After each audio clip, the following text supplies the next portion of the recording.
Hello, everyone. Welcome back to the Untitled Marvel Project. I am your host, Tanner Dykstra. I'm here, as always, by my close confidant, Tucker Hazel. We're here to Still break working there. down episode 2 of The Falcon and the Winter Soldier.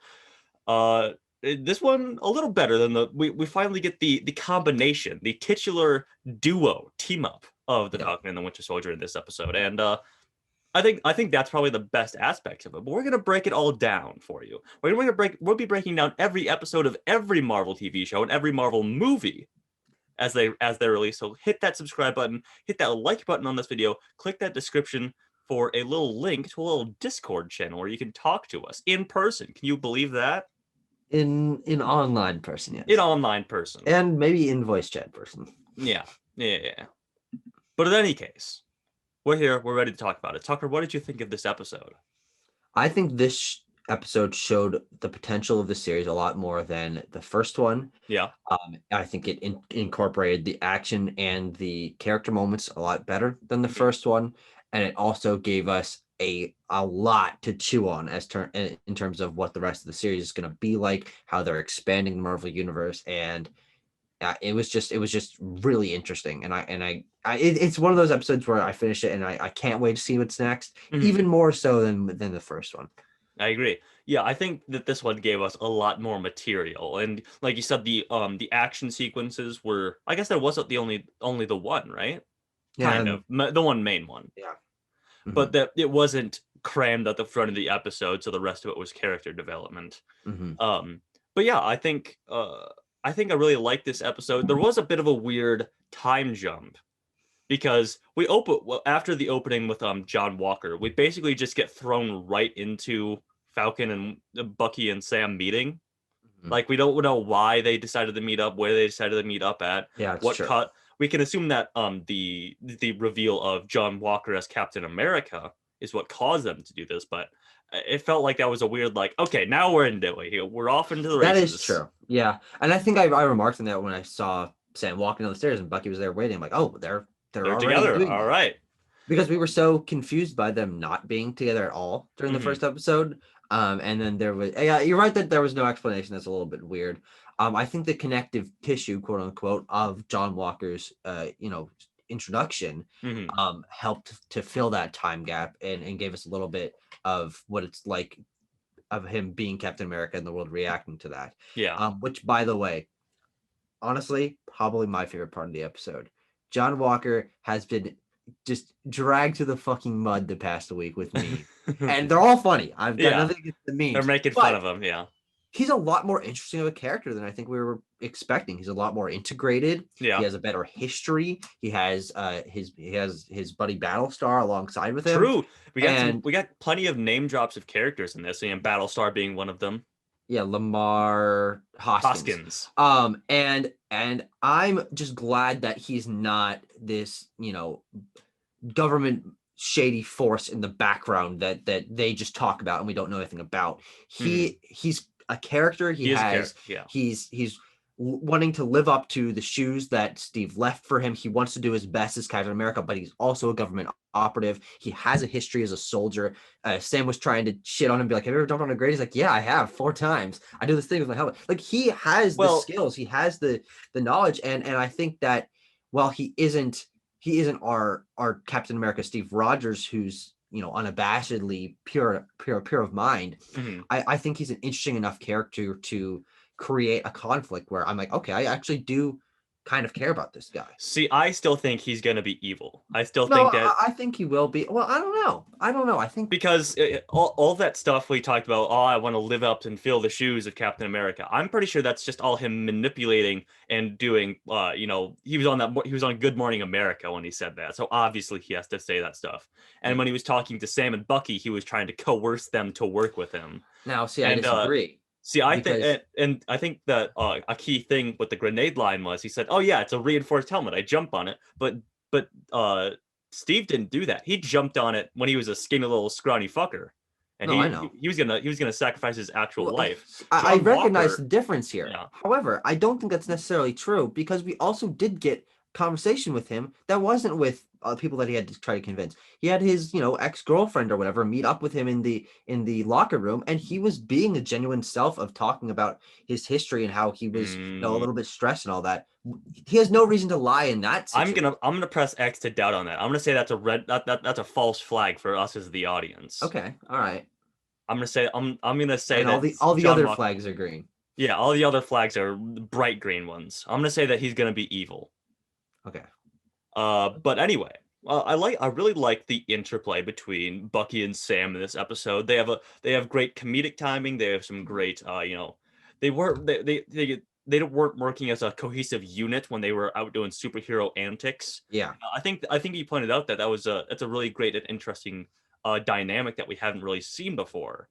Mm-hmm. Because they're bickering as they're like hiding and staring at the bad guys behind a shelf or whatever. Mm-hmm. Yeah. Yeah. And their interplay is actively like leading to them not getting like not accomplishing things correctly, because if they had worked together they would be able to. And I think that's also sort of a theme throughout this whole episode, is the idea of cooperation and who do you want to trust and who do you want to work alongside with John trying to convince Sam and Bucky to work with him, and then them being wary of each other and not necessarily trusting the psychiatrist, which we got the couples therapy scene already. Yeah. One thing I think I like about this episode is it's knocking out a lot of the stuff we saw from the trailers. Yes. So some of the the big three moment was not as funny because we had seen it like 10 times from the trailers. Yeah. The car or the fight on top of the trucks. Yep. wasn't as crazy because we'd seen a bunch of it in the trailers. We're knocking those out so we get to completely new stuff for the second half. Very true. Yeah. Tucker, I feel like there's something that we need to talk about in this episode. Pop of the episode. The pop of the episode is, of course, the reveal of Isaiah Bradley. Mm-hmm. Not in any particularly large way, but just the fact that he exists. Yeah. And you asked this while we were watching: did they explicitly say that he was going to be in this, or was that just speculation on our part? I feel like there must have been rumors, because you and I have been talking about these Marvel shows since they were announced. Yeah. And we've had late nights staying up speculating about these shows. And we talked a lot about the possibility of there being a story incorporating Isaiah Bradley and Eli Bradley and these things folding into Sam becoming Captain America and all that. So there must have been some leaks, there must have been some rumors, there must have been something, because I don't think we came up with that. No. But it's great to see it actually fold in, and it also just gives this show a little bit more lore weight to it than I think we were expecting, because it was like, oh, okay, it's gonna be a fun action romp, but there's actually some world building here that I think is really interesting. Yeah, I think they're differentiating themselves from like what we thought it was going to be, which is just basically, oh, it's like a Black Widow or a Winter Soldier, where it's just fun action Marvel stuff. But no, they are building the world out in very interesting ways. Obviously we get Isaiah Bradley, but he has his grandson or some younger person there who we can assume is Eli Bradley, and that we can extrapolate that out to be another member of the Young Avengers. Possibly, the as of yet unannounced thing, but they're definitely going to do. Yeah, I mean, it's interesting to see all that set up. We have no idea how much either of those characters are going to play into the story of the rest of the season. Because not only do we have Eli, but something we didn't talk about last week is we have Joaquin Torres is Sam's wingman, the wingman's wingman, who is a character, a much more recent character in the comics, who is the new Falcon. Although I think Sam's back to being Falcon now. I'm not really completely up to date, but he's interesting because, and they're probably not going to do this, but in the comics, he is like, his DNA is mixed with Red Wings. Oh, so interesting. I'm pretty sure he like psychologically communicates with Sam or something like that. And also he has wings for arms. He's literally part bird. Oh, interesting. And his eyes look like bird eyes. I don't think they're going to do that. No, yeah, but that's actually how the character is in the comics. He was a supporting character for a little bit in Champions. I never liked him. I thought he was kind of annoying, and he looks kind of stupid, and he's not exactly very interesting. But this Joaquin Torres being he is a little older. Yeah, being older, being a soldier, having a bond with Sam already, I think could make him interesting if they want to do that. But also, I'm more feeling that it's kind of an Easter egg. I feel like it might be. I think If we're setting up anyone, it's going to be Eli. Yeah, I feel like that's for sure. Mm-hmm. But of course, they go to meet Isaiah Bradley for something that we had to like talk about a little bit after, because the plot of this episode is a little all over the place. Yeah.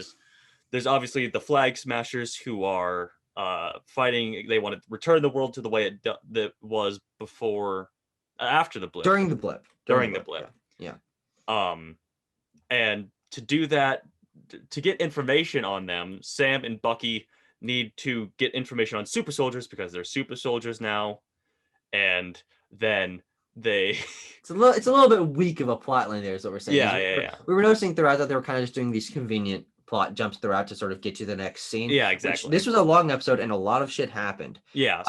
But you know, the end goal is that they need information on how the super soldier serum is still out there to make the Flag Smashers give them super strength.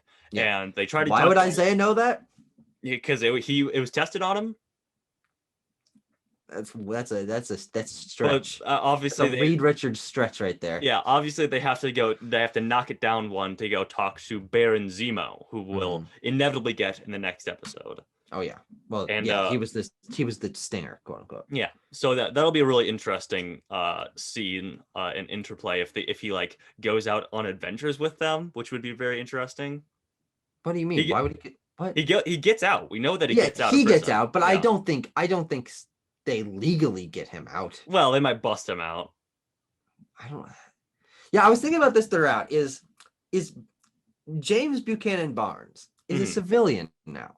He has been pardoned by the president. He only has to do therapy. He's not supposed to be going out and doing crazy action shit. But he does. Yeah. And the government lets him onto these bases. They let him onto the planes. They let him go into all the buildings. He's apparently somehow going to get access to a wanted criminal who's in jail and just like have a sit down with him. Yeah. Which I don't know. It might just be plot convenience to sort of push things along, but I kind of like the idea that Bucky was going to be a little bit removed from all that stuff and have to, go through Sam's connections to really get access to things. But they're kind of just dropping to the side, which is, not a huge deal, but it's a character. And also, we didn't get anything from last episode that carried over necessarily. No, none of their background really carried over, except for the therapist, I guess. Well, yes, the therapy thing, but the supporting characters of Sam's family and the girl he went on a date with and the old Asian guy who's his friend, none of that was carried over. I think they will go back to Sam's homestead to hide out. Because the first thing that we ever saw of this was them. I think that is like it looks like a bayou. You're a Louisiana man. It looks like a bayou of sorts, and they're chucking the shield around. So there's a lot of plot development that's yet to happen. They have to get the shield back at some point. Presumably that's the plot of next episode. Yeah, I think so. Well, I think next episode is going to be them working with Zemo.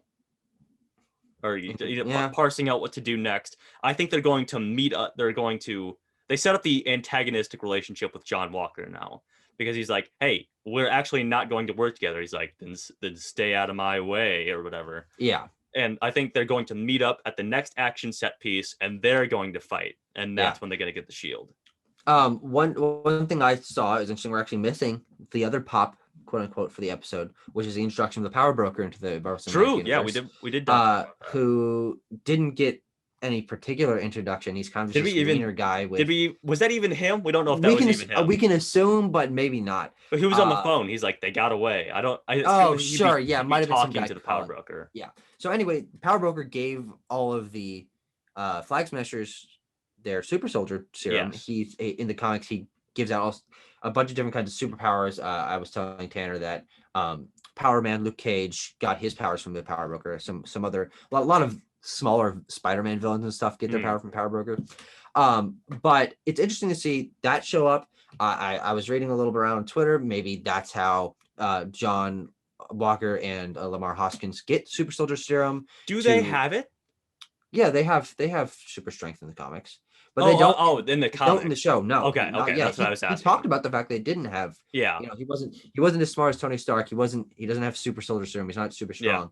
Yeah. But he has the know-how to be Captain America. But that's also possible, and I think that kind of has to happen before we get a fair fight between him and Bucky and Sam. Mm-hmm. And also possibly Sam gets super soldier serum at some point. Everyone gets a super soldier. Everyone Yeah. gets a super soldier serum. You get a super soldier serum. You get a super soldier serum. Yeah, but we'll see. There's a lot of interesting stuff set up in this episode. I think that it was entertaining overall, and this gives me a lot more excitement for this series because it's a lot more detailed and impactful to the world than I initially expected. I agree. I did not foresee the show being like this, and if it keeps up this trend of continuing to build these things out with interesting details and how they all connect, this is going to shape up to be a pretty great Marvel show. Yeah, and I can't say that this will play out, but I'm really liking how the action is almost taking a backseat for the most of the episode to the character development. It feels a little bit tighter and better paced because of that, in my opinion. And I think, as the episodes go on, the action will ratchet up a little bit more. But if they can manage to keep this up for most of the series, I'd be pretty happy. Yeah. I think we've talked it to death. Obviously, this is a lot of speculation on what will happen. What do you think is going to happen, audience, in the next few episodes? Leave it in the comments. Join the Discord and talk to us about it. But until then, we'll see you next week for episode 3 of the Falcon and the Winter Soldier. Thanks for watching, guys. I miscounted 3 for a second there. Thanks for watching. That piss you off? That make you mad? You motherfucker. You motherfucker. Hello, everyone. Welcome back to the Untitled Marvel Project.